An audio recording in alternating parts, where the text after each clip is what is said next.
All right. All right. I'm going to call this meeting to order. Again, my name is Nicole Harris. I'm the chair of this Citizen Advisory Board, and determination of a quorum, please. Block is absent.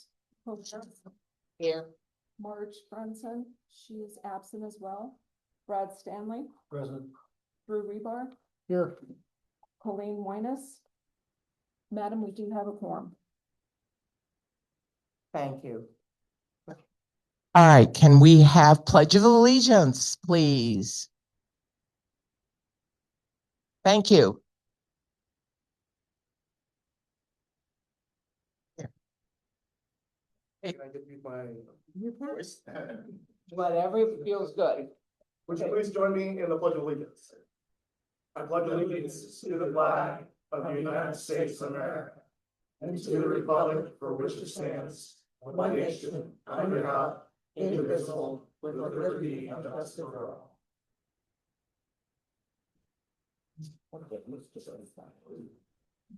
Okay, thank you. Well, on item number 3, it's general public comment. You will be limited to 3 minutes. And Ms. Sally over there has a timer. And when you hear that, we would appreciate if you would wrap up your comments. First is Norma Davidson, please.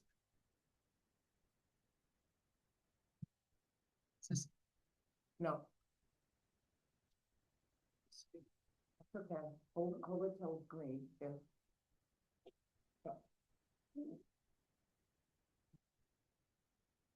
Can't see it when you press. Okay, testing. Hi, I'm Norman Davidson.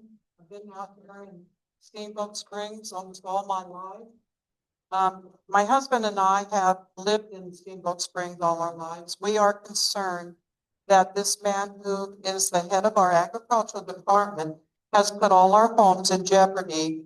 The Nevada Department of Agriculture has fenced in Steamboat Valley, putting us all in greater danger of wildfires.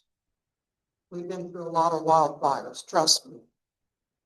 By fencing off the wild horses, there needs to be a revision in the fencing to allow horses to come in and graze and go out of our valleys so they can eat grass and have water to make our valleys and homes safer from wildfires. You know, I think it would be awesome to have a wild animal bridge that'll go over East Lake Boulevard to the lake. One big one, like they do at the top of Utah and Nevada, they have them. And it would be cheaper than this fencing stuff. This is my comment. That's all I say. Thank you so much.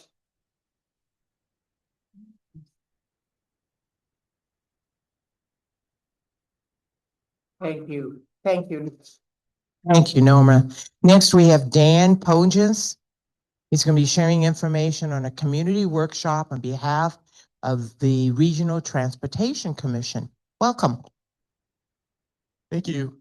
Hello, everyone. My name is Dan Denges. I work for a consulting firm called Parametrics, and we're supporting the Regional Transportation Commission, RTC, in an effort they have underway right now. They're doing some neighborhood network planning areas for their active transportation plan. And basically, this is active transportation. You could just think of that as anything that is not in a motorized vehicle. So could be walking, could be biking, in a wheelchair, on a scooter, any kind of a mobility device. And so they've created a plan about a year or so ago that kind of looks at the Reno-Sparks region as a whole. And now they're focusing in on specific areas. And so we're looking to get community input, feedback on any issues or concerns that residents see. We're actually doing 2 of these at once, but the reason I'm here tonight is because the one that's within this cab is kind of the Hidden Valley Meadowwood area. And I have flyers, there's plenty on the table there. Kind of shows a map of our study area and also gives a timeline. kind of where we're at in this process. And also we have a community workshop scheduled for next Wednesday, December 10th. And that will be at Truckee Meadows Community College, the Meadowwood location on Neal Road. That information is on here as well. And again, we're just looking for some community input on any traffic safety concerns, looking around schools, parks, that sort of thing, just to make, traveling safer for those not in a car. There's also a QR code at the bottom of the flyer. So if you scan that, you'll get more information on to RTC's website and get a little more information. I think that's all I have. Thank you. Thank you. Thank you, Dan. Next, we have Tom Daly. He's going to be talking about the RFSSB info.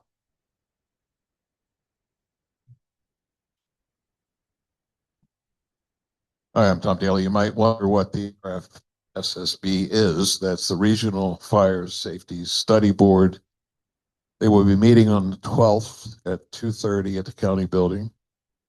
They will hear a recommendation from their staff to hire a consultant to assist them in studying the potential for fire services consolidation or other improvements to our fire and EMS service delivery. There was only, of the 9 applicants, there was only one who met the criteria, Emergent Global Solutions. That organization has never studied fire service organization within Washoe County for either Sparks or Reno or the county. So they're a little bit behind the curve. They will have public hearings probably in the spring. It would be interesting to hear their presentation as to what their capabilities are. So more to come on that subject. Thank you. Acoustic mode.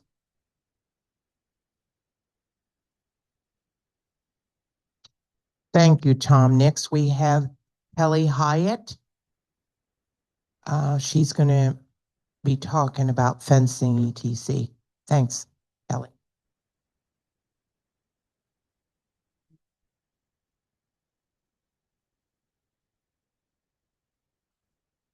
Virginia Foothills in the on Toll Road, and I'm here for, first of all, thank you again. Interesting. Nice to see you here. Last time I saw you here, it was very nice. Anyhow, first I want to thank you again for doing this because we are allowed to finally say things and feel comfortable about it. I think about what matters to us, and I'm always here, always to talk about wild horse fencing. Excuse me, public safety fencing, and I want you to please, town members, impress upon the county commissioners to always right now be giving Naomi Doors City public safety fencing support so that it will be done, because there's just one small part technically that needs to be done. It may be the hardest, but they've got their easements. Okay. It's up to bid, and I just want to keep that in the forefront so that part gets done. And I will tell you on an update, I had to go out on 2 calls last night in my area because we had horses coming down Toll Road and one that managed to get down to the Monument High School. Thankfully, our volunteers and we all came back out. That one got walked back up, but it's so close to being done. It's called phase 2 of phase 1. Naomi Dorr can tell you, and I know that you have expressed interest in having her do another meeting explaining to us what's really going on, and that would be great. Otherwise, I'm interested in this Hidden Valley thing. So where are you at? Right there. I'm gonna look into this a little more, and this affects horse situation. There's fence out there behind Hidden Valley, so I'm curious to know, are you putting in paths and stuff like that? I'll look at your website. Anyway, other than that, thanks again. Please keep the horses in the forefront and the fencing in the forefront, because if that fence is not there, there are going to be coming down to more traffic. The beautiful roundabout is done. More traffic. We don't want any more deaths. Thank you. So Sullivan, she's gonna be talking about the Nevada Department of Agriculture, Virginia Range Fencing Project. Thanks. Of that. I have been speaking about it every time I can, every chance I can, because I do believe that it added a lot of fire danger to our Steamboat Valley. Taking away the grazing animal that, you know, historically has grazed the hills, it's steep, rugged, mountainous terrain. And when they put it in, we thought it was gonna border our homes. And instead, it goes up 3/4 up these huge mountains, which leaves all of that unmanaged. And so I have toured a couple Truckee Meadows firemen, and they agree, and they would stand by the revision in the fence. And I just think that it was really an irresponsible thing to do without allowing the residents of Steamboat to actually have a public comment period for their environmental study called the NEPA.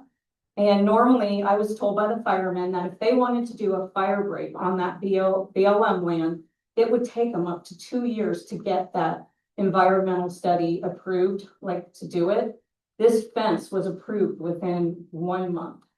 And I really believe that nobody ever considered the fire danger. Because we can't just, you know, it's BLM land, so we can't just, you know, put animals on there. And we went to the BLM office. They said they wouldn't allow goats or sheep up on that land. It would only be cows, and that they doubted anybody was actually gonna bring their cows to that area. Yes, but anyway, so there are 2 fencing projects, and I am for the city of Reno's fencing project. I did advocate for that. I think it was really well thought out, and it was 100% done for public safety. It will prevent a lot of horse versus vehicle accidents. Thank you. Thank you. Thank you. Thank you. Next, we have Sarah Riley, and she would like to speak on the fencing project. Hi, I was right across from BLM land. I've been there for 42 years, and I have great views of the horses coming down, drinking water and leaving. They haven't been a problem in that area. They have not. There's been more crime, more accidents, more deaths and missing bodies in this last year than there has been in 42 years. None of it was the horses' fault. I just don't understand why they just didn't leave them alone. I agree in the metropolis areas, yes. But we're a rural area, and it seems to me it coincides with the developers. And that's all I've got to say about that.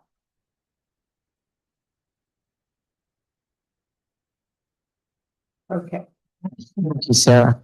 Any other comments? Anyone else wants to do public comments? If not, we will move on to the agenda. The next on the agenda is Commissioner/cab member news and announcement. Commissioner Clark, would you like to speak? Please. Thank you.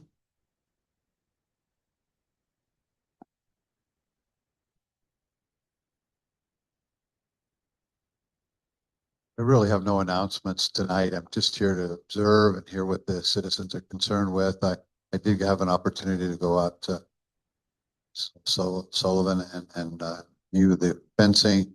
It seems like it didn't make a lot of sense. And from her perspective and being there as a neighbor in the community, I think that the folks in the community should have had more of a say with the folks at the state of Nevada.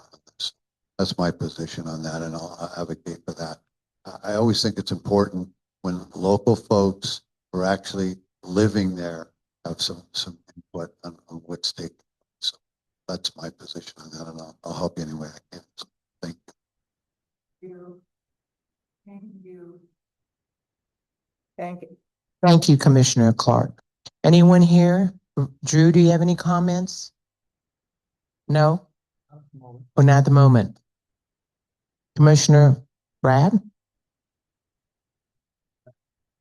Excuse me, cab member Brad Stanley. I'm sorry, I'm being corrected.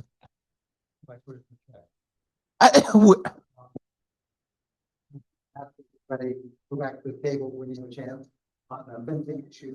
If you'd like a tour of the proposed fencing along the fence line, there's a sign-up sheet back there, and a tour will be arranged And I've taken it before and it's really quite interesting and valuable to know when you see it. I think I heard an expression once called ground truthing.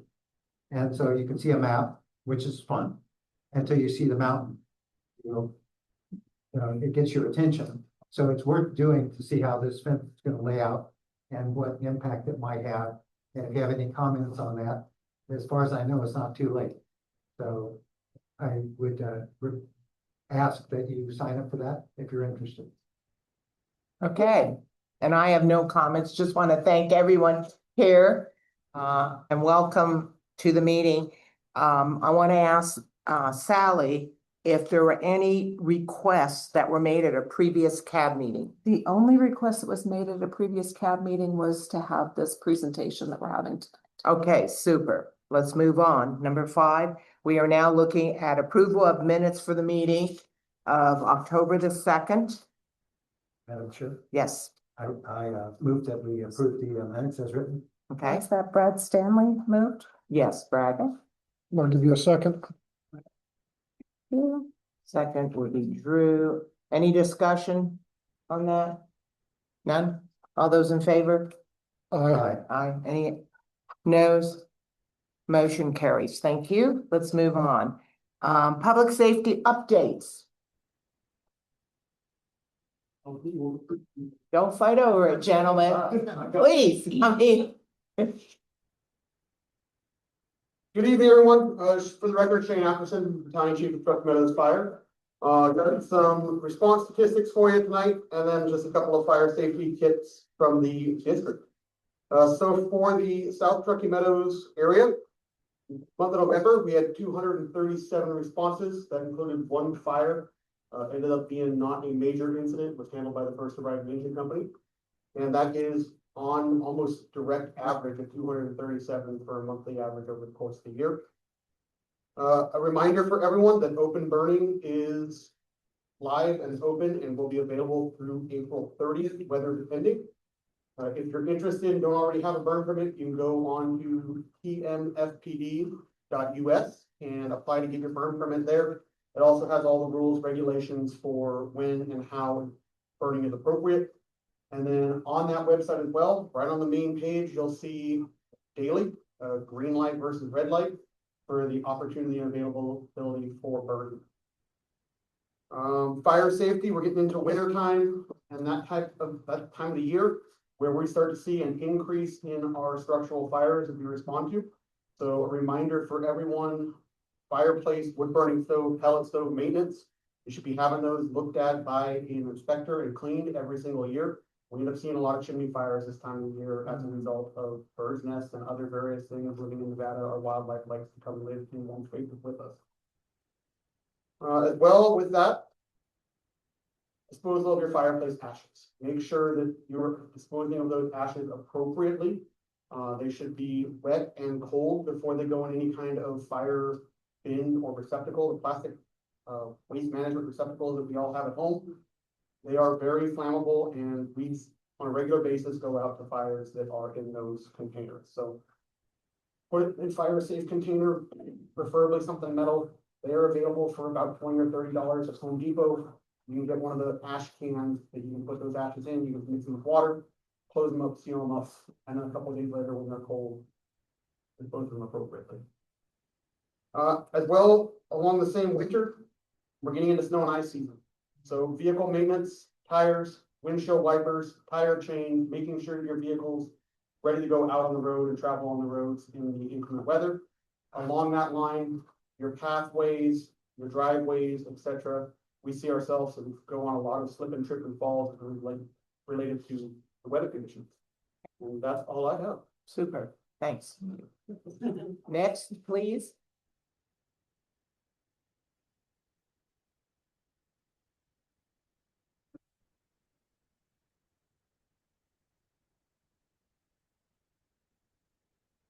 Good evening, Lieutenant Brad Johnson, Washoe County Sheriff's Office.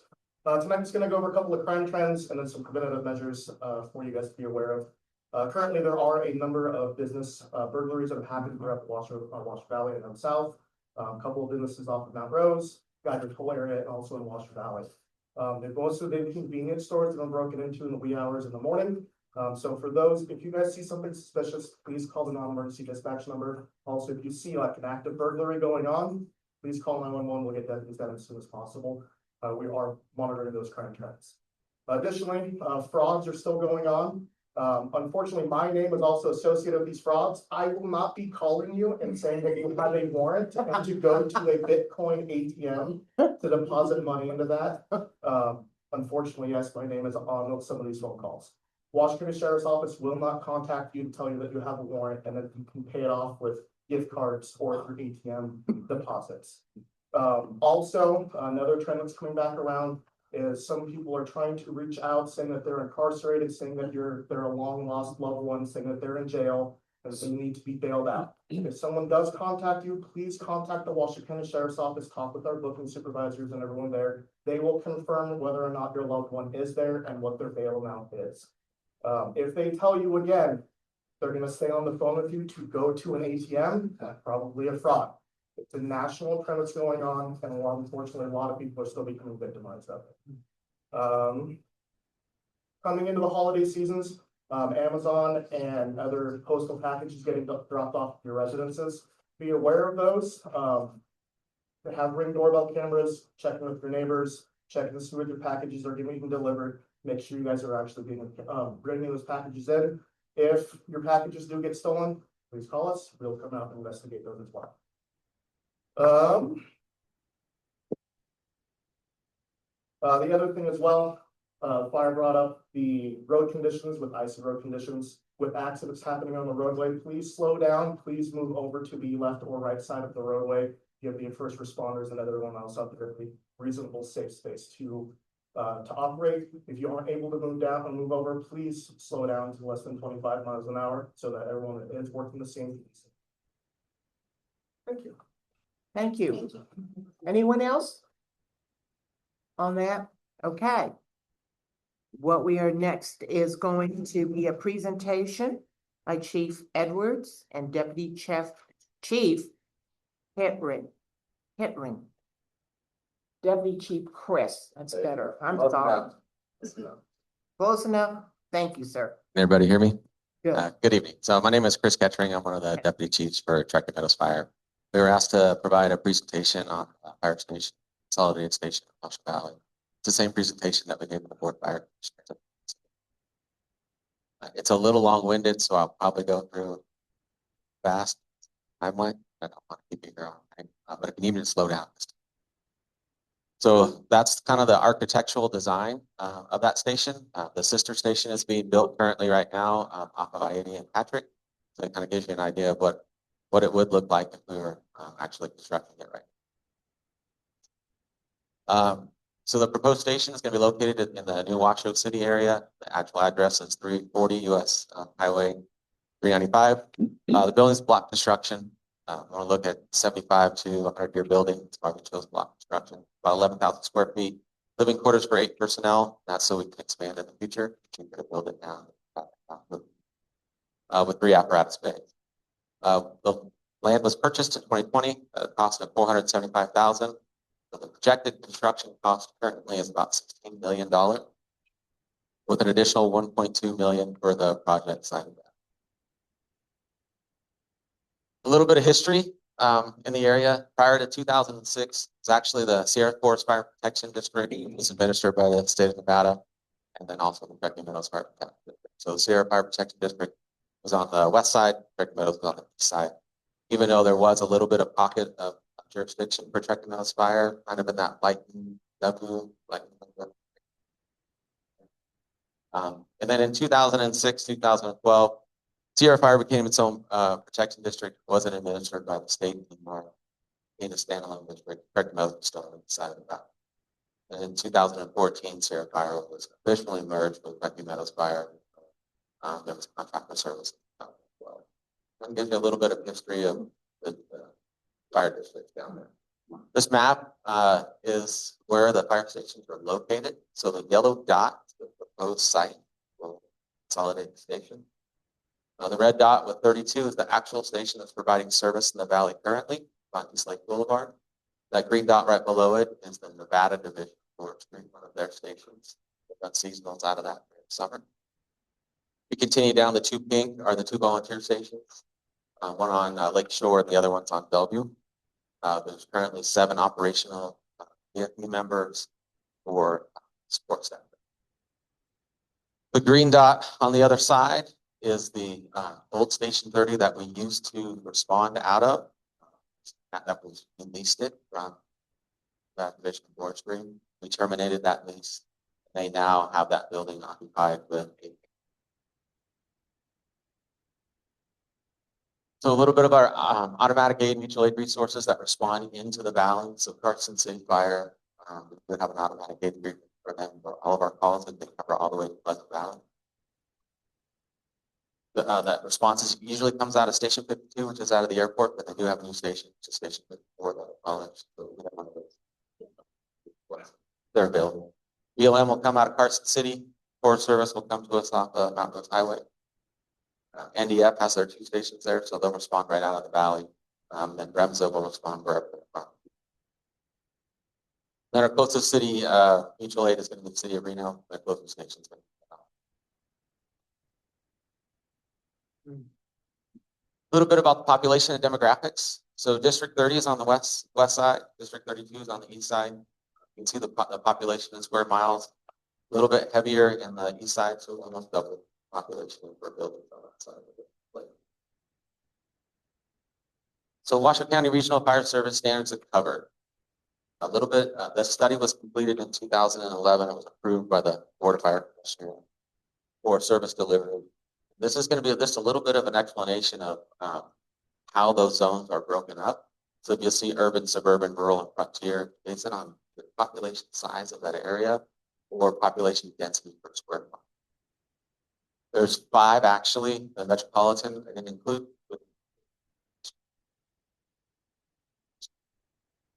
So based on that population size in that standard covered study, this is what was determined to be the response times in those areas. So for urban, it's 8 minutes, 85% of the time. Suburban, 10 minutes, 85% of the time. Rural, 20 minutes. Frontier, what they call best effort. Those are the individuals who live up way out in the rural areas, gravel roads, hard to get to. So REMSA has a franchise agreement for medical response. Now we do have an ambulance in Washoe Valley, but we do fall underneath this franchise agreement called what they call a limited response agreement. So Truckee Meadows will be responding to ambulance to your house in Washoe Valley. It's just following this agreement that REMSA has for the entire. They're broken up very similar to the same as rural and suburban. They just named it different. Zone A, B, C. For them, we have to be able to meet 90% of the time to a priority 1 call. Zone A, Zone B, 15, Zone C. Zone E, what they call that frontier.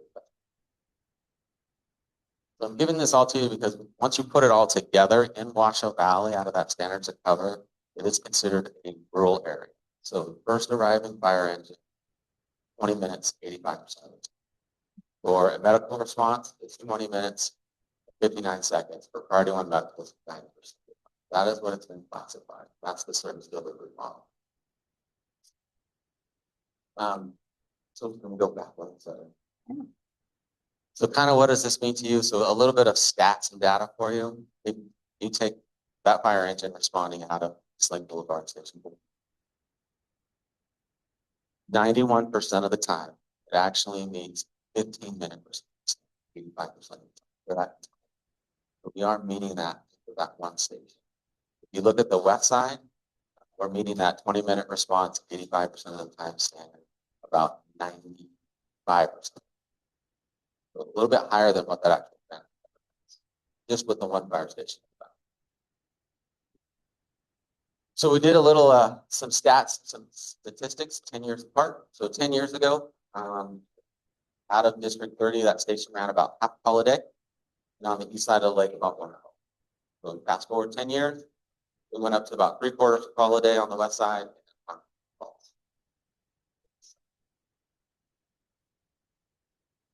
So the deployment plan. In 2019, we wanted to do a little bit of an update to that standards of cover because you need to come back and reevaluate them. We wanted to look at what our deployment model was district-wide. So we followed the same premise of the standards of cover, but we looked at where our actual incidents are, where our resources deployed, where can we deploy. We found out of that study that 73% of our calls are actually in the North Battalion. It's dead area. Bird Eye, that's all. Sundown. 27% of our total calls came out of the South. So building on Washoe County. So out of that plan, some of the recommendations was to consolidate Station 30 and 32 into one station or convenient location because of the lake. So it's kind of in that new Washington City area. Redeployment of some of our resources to the North Battalion. Two of the things that aren't listed up there was to staff a squad up in Sun Valley, and then also look at a future station development, certain roles. There was supposed to be a future development.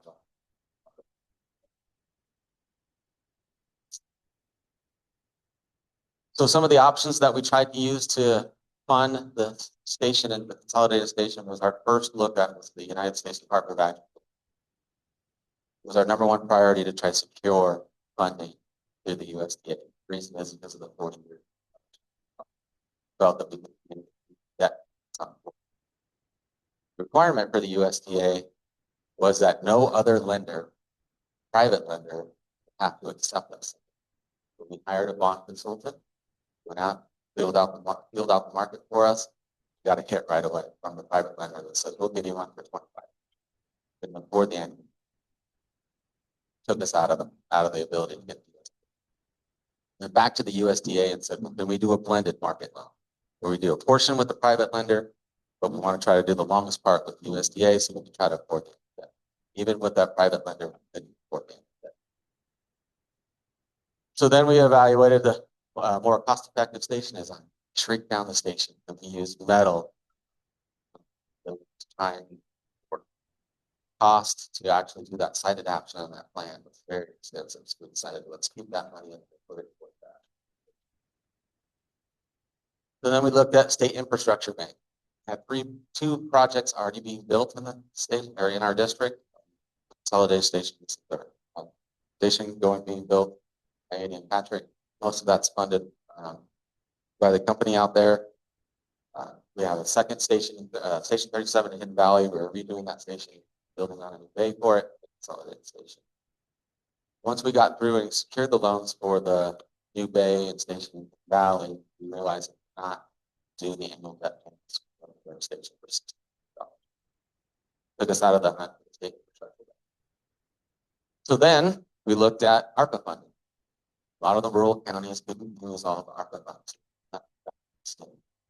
So we put in requests for evaluation.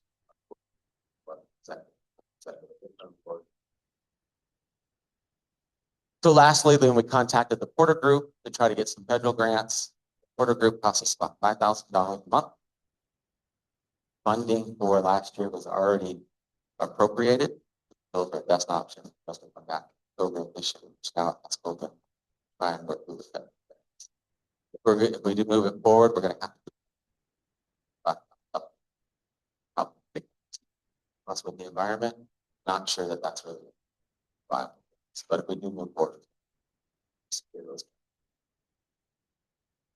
So our continued challenges. So when we started this process in 2022, that station was 7.5. Very important. Now 6. So with the increased interest rates that happened in that time period, that really helped affected us in the ability to try and secure a loan. The declining C-tax rates, revenues in our district, and then property tax growth versus inflation. So our property tax is getting flat with inflation. So no increased money at those property taxes to start putting away.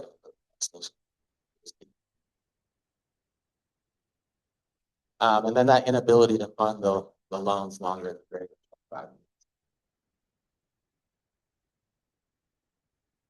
So we started looking at, okay, what are our looked at design, construction, we talked about that. We looked at putting a temporary modular on the site and just building the apparatus bay, and then once we had the money, we construct the living quarters. We looked at utilizing the VFD station. It should be station 300. It's still wrong on the slide. On Bellevue Road is a temporary career station. I'm going to talk about that a little bit further.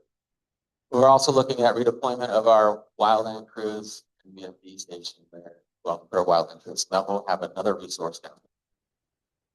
Just a kind of update from when I presented this to the commissioners, we didn't actually have the cost of what it would take to bring that up to livable conditions for our crews. It's anywhere between $30,000 to $60,000.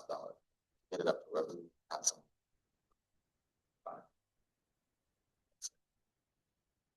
So the Bellevue station is a good idea. So we looked at it. So the options are for option one, purchase the land.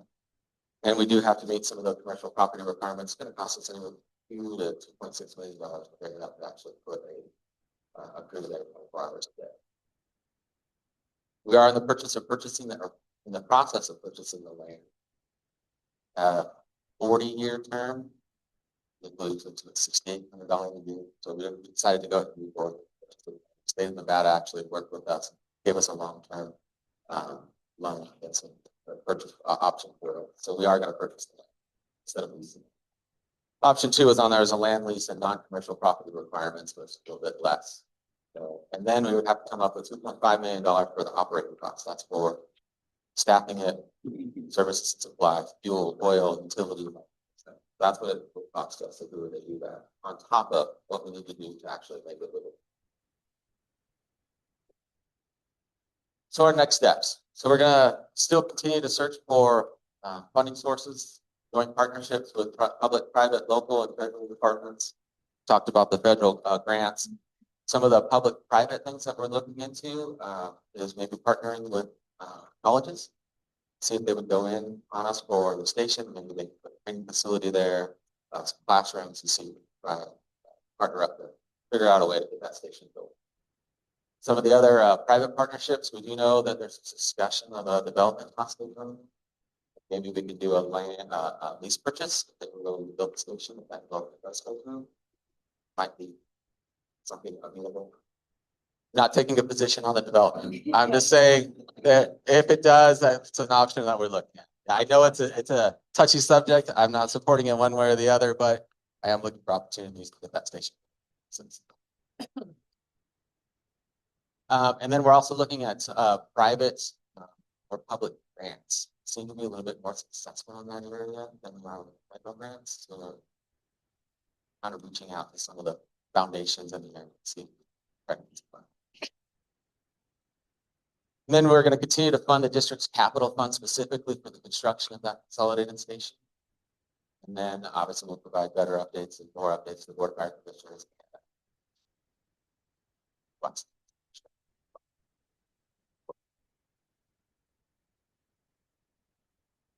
The bottom line is funding under our current budgetary constraints is our biggest challenge. Not only for that station, but this service delivery. That's Is it? question. Trying to. Station out by us. I'm sorry, what's that? We need that pump station. Do you have reached out for like any volunteers that might do some labor or part of the work that are experienced and capable of doing it instead of hiring? I don't believe we're going to be required to under the law. It has to be code and we have to go prevailing wage. All of that. Good idea. Yes, ma'am. What's going to happen to the old fire station 32? Would there be funds that was sold? So our plan with that station is to move our wildland station. So that's a great opportunity right now. We're using housing space. That is our number one priority. Another reason. Yes, ma'am. So the wildland crew is in Truckee now, and you move it down here to Washoe Valley. What's that? The wildland crew is in Truckee now. They're in Burdock. Oh, in Burdock. Yeah. And you move down here. Yeah, we have it spread out across the district. So there's one in Lemon Valley. Maybe. Where exactly is this little yellow dot? Is this side near the chocolate factory? Yep, it's in that area, just across the street. The other side. Yeah. Where the gas station used to be? Yeah, in that area. Yep. Oh. A little bit south from where the gas station is. Oh, gas station. Yeah. And I live on Really nice view of the lake. Still Do you go, this one, does this one go as far as Toll Road or this one goes to Pleasant Valley? Whole road will still come out of Foothill. Foothills, okay. And then with our automatic gate agreement, with, get more. Automatic gate. We don't wanna call Cal Fire. Okay, great. No. I don't either. Any more questions? You've done a great job. Yes, Right over we're here, behind you. right here. Oh, yes, sir. I will miss this, but roughly what kind of rate were the private investors looking at? Or were you discussing? Can I get back to you on that? I don't know the actual rate number of the loans, the interest rates. Yeah, I'll have to, And all right, how about CFO? Let us- the second question, what can we, obviously, there are a lot of challenges. What can the public do, if anything, other than my ideas about looking for volunteers or what, but what else can the public do to help with that? If you have, Everybody wants, how do we help you? do that? right, if you have thoughts of maybe funding sources that we haven't thought about, that would be great. Jonas, or let us know. And then I think if we were able to maybe try and secure one, then come back to the public, help us push it across that finish line. That would be very helpful. Yes, sir. You mentioned prevailing wage as part of the cost of construction. And I believe that's a state law that requires you have to pay prevailing wage. If we could change that state law and just have open bid competition, you know how much money that could save? That's something you can get back to. I probably have to work with some of our accounting staff Or on that. maybe That's not. that's out of my wheelhouse. I'm That's- sorry. Now, what's the difference between the prevailing wage and just competition? If we open things back up to competition?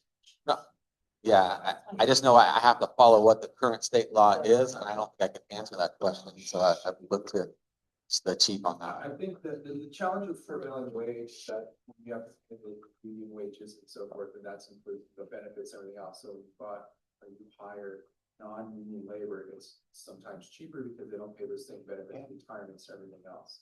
And under the state law, we're required to pay prevailing wage for that project. I would think it's gonna take a long time to get that changed, and with this project. And I think the biggest takeaway from this is that we are 100% committed to building this firehouse. It's just a funding issue for us today, that we didn't have the funds. The district is, really shrinking, our budget is shrinking. These are property tax challenges that are affecting the entire region and the entire state, to be honest. It's not unique just to Truckee Meadows. And so trying to make sure that we have enough responders on the street every day, staffing those fire engines and the firehouses we have today, it's our top priority. And how additional funds, we will build that firehouse. But we want to make sure we continue to provide that at the top-notch level of service. But throughout the region. So you're struggling for the fire department, and yet they're talking on the other hand, more development. That doesn't even make sense. You know, That's my question. What things can we do? For the record. Excuse me, Nicole Harris. My question is, what pressure or further constraints or requirements that we can levy on these new developments coming in? Is there any way we can talk about that, or that's? I think that's a great question, and I think, as we look to continue to have development here within the region, that these have to be conversations with public safety, because it's not just fire protection services, it's law, it's our infrastructure for That's our right. roads, it's our hydrant systems, it's our sidewalks, and everything else. So we really have to think about more global as we look at development, how do they sustain themselves, and the public safety services that are needed, as we continue to grow. Because as we put more rooftops out there, there's more demand on fire, there's more demand on our law enforcement services as well. And I don't think we're really recognizing what those needs are with current development. And a lot of these developments have already been approved, so there's no opportunity to go back and do that. But as new developments come through, we really need to be looking at this and then trying to figure out how we provide public services, so they're sustainable long term.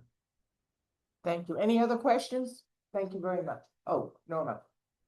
Well, 395, it's blocked when we have fires and there's no way in and out of our valleys. That's an issue that has to be resolved some way. You know, you remember it, yeah, Fire, yeah. couldn't get in. You couldn't get in, we couldn't get out.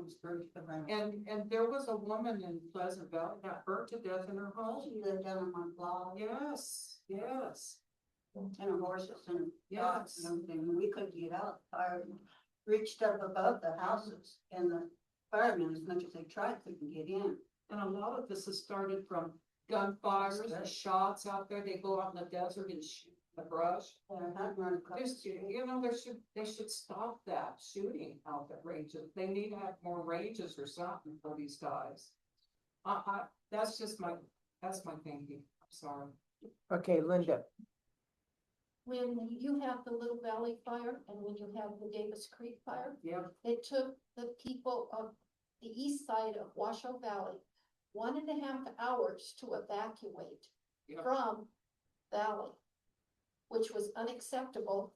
And the people out there had the concerns of their families, their livestock, and their valuable horses and everything.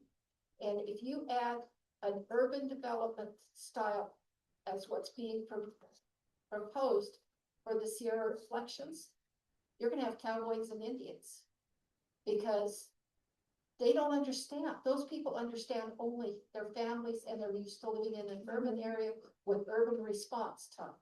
They will not have any understanding of the rural lifestyle that's so valuable for the people who live in that valley and in Pleasant Valley and Steamboat, that whole area.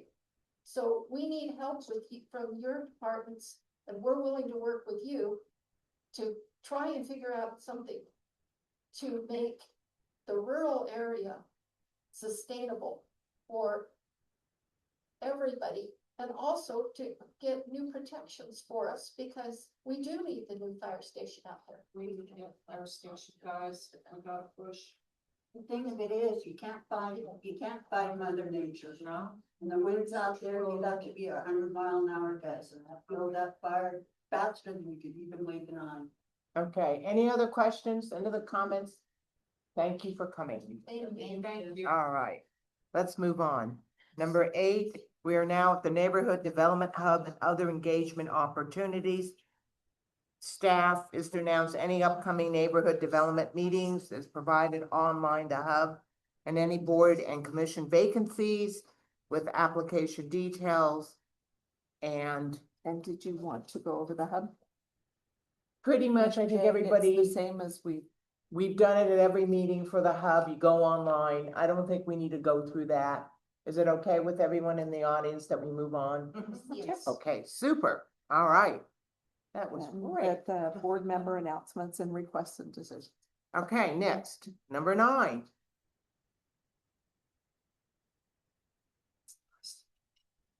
Anything? Mr. Brad, Commissioner? Not Commissioner. I have to get it right. Now, what was your title, Brad? Have member. Have advisory member. Do you have anything you would like to add? I would like to ask, we might be able to schedule at some point a follow-up on our NVE presentation of a couple of meetings ago.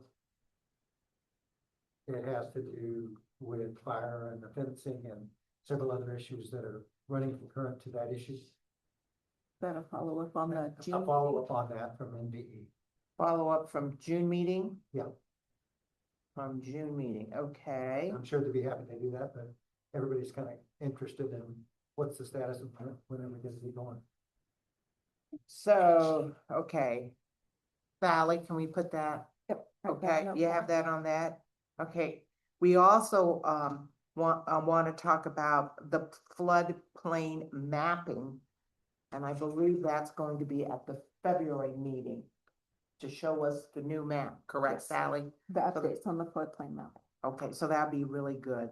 All right, anything else on that? Anything Announcement? else that you'd like to, so we can get an idea for future Oh, meetings besides just the. do we have any future subjects that anybody would like us to consider? Can we invite the Department of Agriculture to come and talk about it? Well, The fencing. The fencing? And I can actually do that. Oh, good. That'd be good. Have somebody come and actually talk to us. Would that be good? Great. Yes. Okay, so we want good, so Department of because has anybody come recently from that department? I can work on that. All right, so so we have the NVE and the Department of Agriculture talking about fencing and whatever else. I'm just leaving it open. Okay. Anything else for that? Seeing none, let's move on to general public comments. The floor is open for general public comments. Anyone? How can we get the fire station? How can we You get? have to, Oh, hold on. you You have need a, you need a, Kelly, my record. okay. Okay, so I'd like this fire station. I hope we can do it.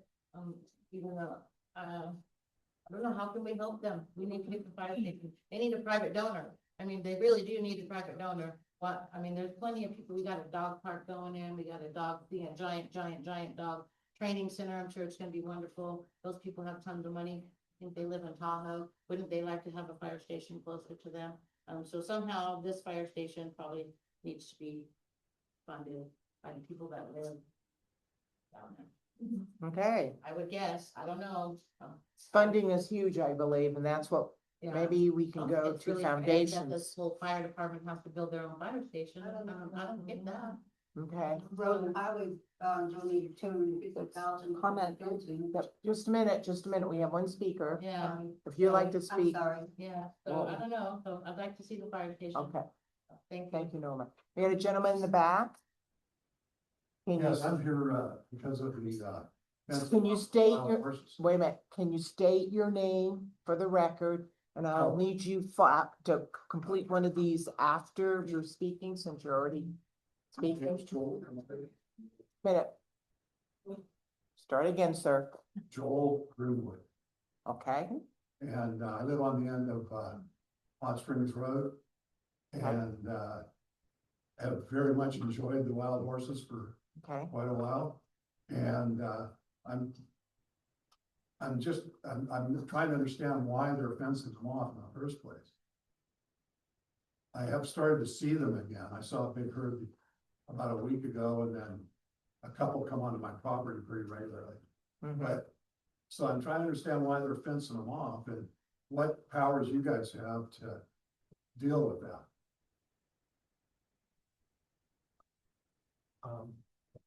Yes, I think having the NDA here to explain and talk about defense is probably the best. Yeah. It's probably the most power that we actually have, as you know, a state agency. So in terms of just hierarchy, having them come in and present, perhaps the commissioner have another thought on that. I'd just like to speak at the end, so.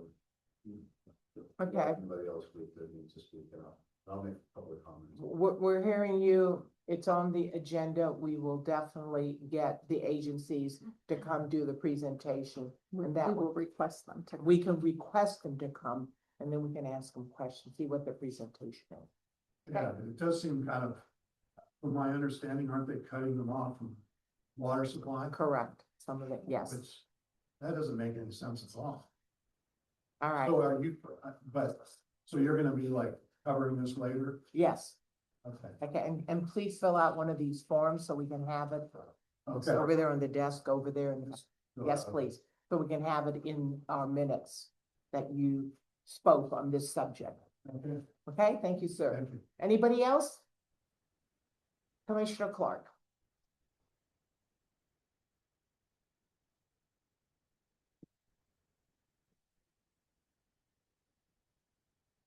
First of all, I just want to thank everyone for coming out tonight and being here and supporting the community. It's important that people come to these meetings and understand what's taking place or try and understand. So I'm going to give you a couple of overviews about the fire station. I'm going to start with the fire station. That fire station was approved in, I think, 2016 or 2019. Approved, supposed to be built. They had the money, did not get built for lots of reasons. Now the price of that fire station has doubled.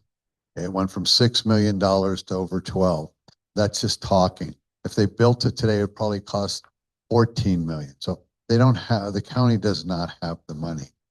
They had the money.